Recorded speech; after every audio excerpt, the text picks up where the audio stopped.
au Sénégal, nous voudrons vous remercier de votre forte présence. L'essentiel, je pense, de cette déclaration de presse a été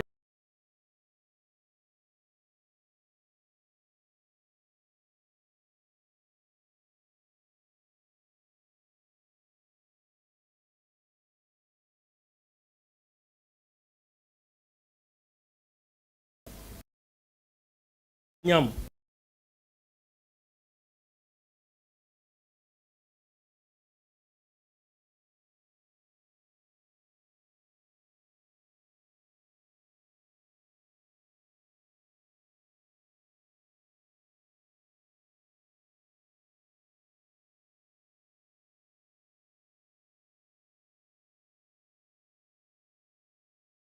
Très largement, la purge entamée, le sieur Mohamedou Ngom dit Farba, fait l'objet actuellement d'une demande de levée de son immunité parlementaire pour devoir faire face, semble-t-il, à une procédure judiciaire dont il ignore tout.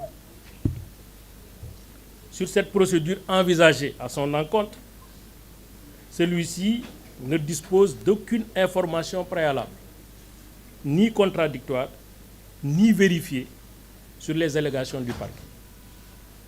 Ça, au moins, c'est une évidence dans ce dossier. Il faut tout de même admettre que dans un état de droit, c'est grave. Surtout dans un état de démocratie. Une telle démarche est simplement inacceptable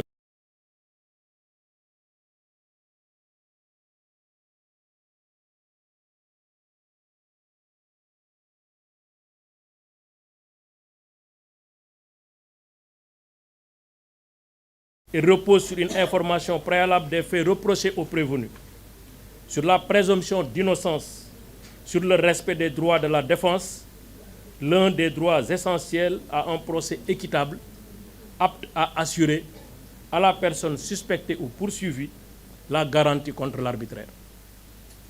Malheureusement, les transgressions aux droits de la défense qui ont parsemé cette procédure engagée contre Farba, dénoncée par ses avocats, décrédibilisent à elles seules la démarche processuelle engagée. La première transgression dans ce dossier est l'intrusion de l'exécutif dans le judiciaire. Cette procédure fait suite à une commande du Premier ministre Ousmane Sonko. Pour preuve, c'est le procureur du parquet financier auprès du ministère de la Justice qui sollicite la levée de l'immunité parlementaire du député Farba Ngom. Ce n'est pas une institution judiciaire de jugement qui, après avoir apprécié des faits, estime devoir élargir son enquête ou son instruction à des personnes, ce qui aurait pu être le cas. À ce jour, aucun juge d'instruction n'a été saisi. La deuxième transgression est relative aux perquisitions violentes au verger du sieur Farba Ngom à Diamniadio, ayant fait l'objet d'un procès-verbal constat d'huissier. C'était un peu vers avril-mai 2024. Qui était derrière cette perquisition, alors qu'aucun juge d'instruction n'a été saisi à ce jour, alors surtout que selon le parquet, les rapports de la CENTIF n'ont été transmis au parquet qu'au mois de décembre 2020. Et l'autorité judiciaire ou de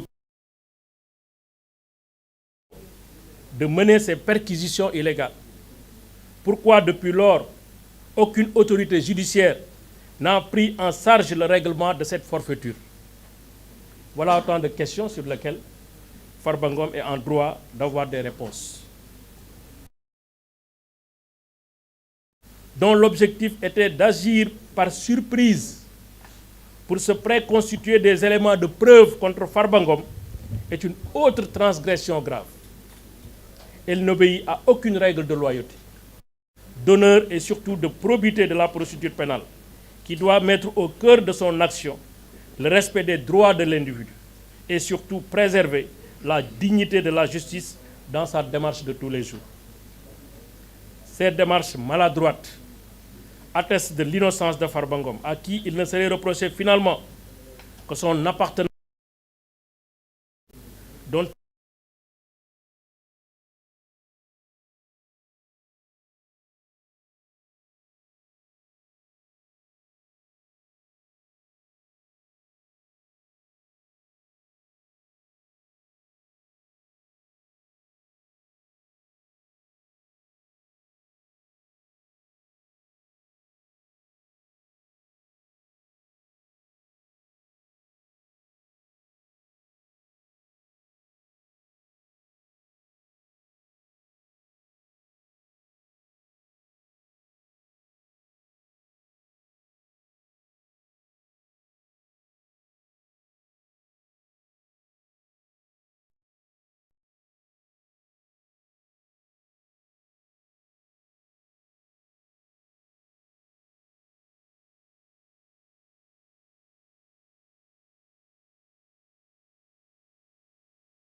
sacrifier aux grandes dames de la crédibilité de l'institution judiciaire. Nous devons tous essayer de préserver cette institution judiciaire en barrant la route principalement aux commandes de l'exécutif, à ses instructions vicieuses dans la procédure et en veillant au respect scrupuleux des textes en vigueur dans le culte de la dignité et de la loyauté sans lesquels il n'y a pas de système judiciaire viable. Pour cela, il nous faut mettre les procédures de reddition de comptes au-dessus des actions de règlement de compte, très loin des règlements de compte, devrais-je dire. La justice ne peut pas et ne doit pas accepter d'être une institution de règlement de compte. Nous voulons ici, dans ce pays, une justice libre, indépendante et impartiale, mais pas un instrument de vengeance déguisé en justice.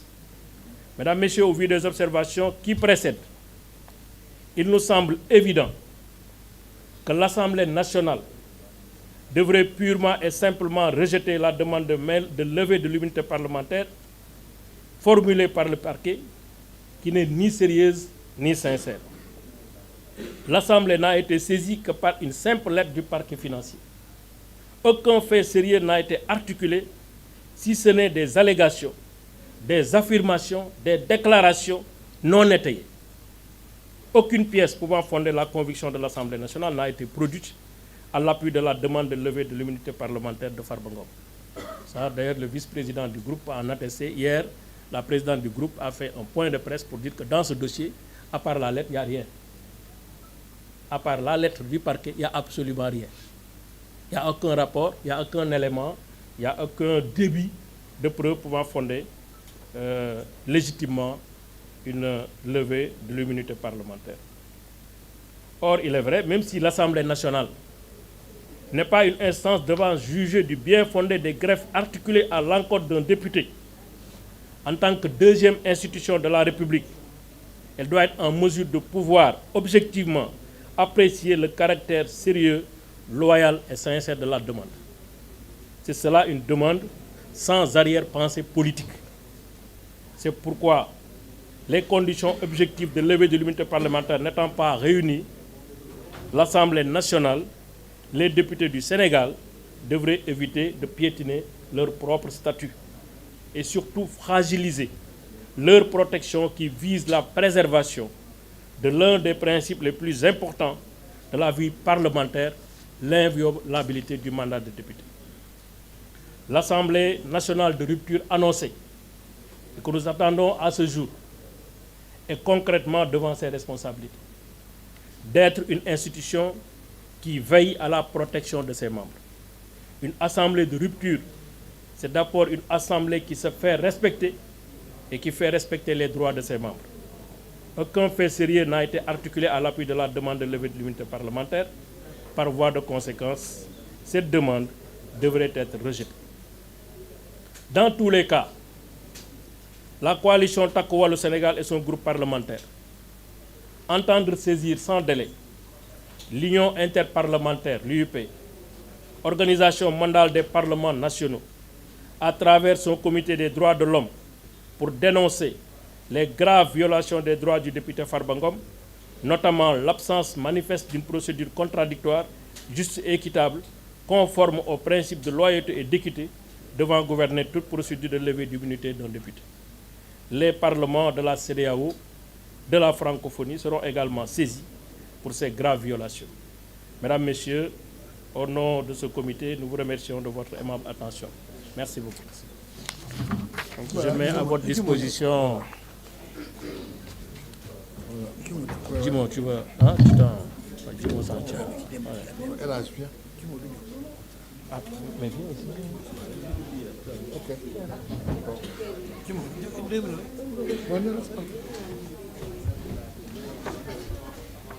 Bon, si nous avons vos mails respectifs, nous vous enverrons ce document à vos différents mails. Bon, peut-être que quelqu'un fera le